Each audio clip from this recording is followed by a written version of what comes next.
How to add clickable link to Facebook post. So now, launch the Facebook application and create a post.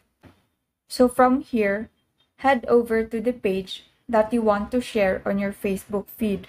Now copy the link of that page and then go back to your Facebook application. Paste the link and then hit enter.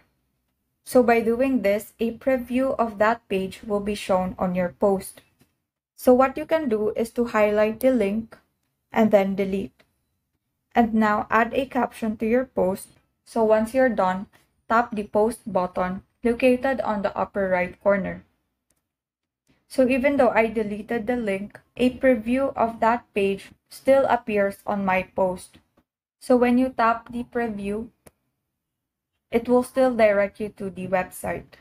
And that is how you add clickable link to Facebook post. Thank you and have a great day.